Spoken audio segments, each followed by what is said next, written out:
ആലപ്പുഴ താമരക്കുളത്ത് നടുറോഡിൽ തർക്കത്തിലേർപ്പെട്ട സ്വകാര്യ വാനും ആംബുലൻസും പിടിച്ചെടുത്ത് മോട്ടോർ വാഹന വകുപ്പ്.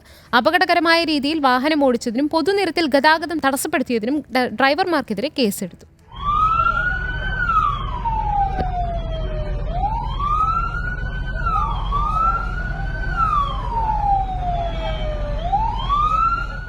കഴിഞ്ഞ ദിവസമാണ് താമരക്കുളം വയ്യാങ്കരയിൽ സ്വകാര്യ വാൻ ഡ്രൈവറും ആംബുലൻസ് ഡ്രൈവറും തമ്മിൽ വാക്കുതർക്കത്തിലേർപ്പെട്ടത്.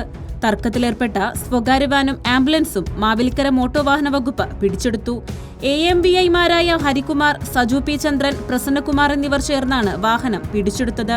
രോഗിയുമായി പോയ ആംബുലൻസിനെ അപകടകരമാം വിധം മറികടന്ന വാനിന്റെയും അതിനുശേഷം വാൻ തടഞ്ഞു നിർത്തി നടുറോഡിൽ സംഘർഷമുണ്ടാക്കിയ ആംബുലൻസുമാണ് മോട്ടോർ വാഹന വകുപ്പിന്റെ പിടിയിലായത്. ഇരു ഡ്രൈവർമാർക്കെതിരെ അപകടകരമായ രീതിയിൽ വാഹനം ഓടിച്ചതിനും പൊതുനിരത്തിൽ ഗതാഗതം തടസ്സപ്പെടുത്തിയതിനുമാണ് കേസ്. റോഡ് യാത്രക്കാർക്ക് ഭീതി സൃഷ്ടിക്കവണ്ണമായിരുന്നു ഇരു കൂട്ടരുടെയും റോഡിലുള്ള അഭ്യാസം.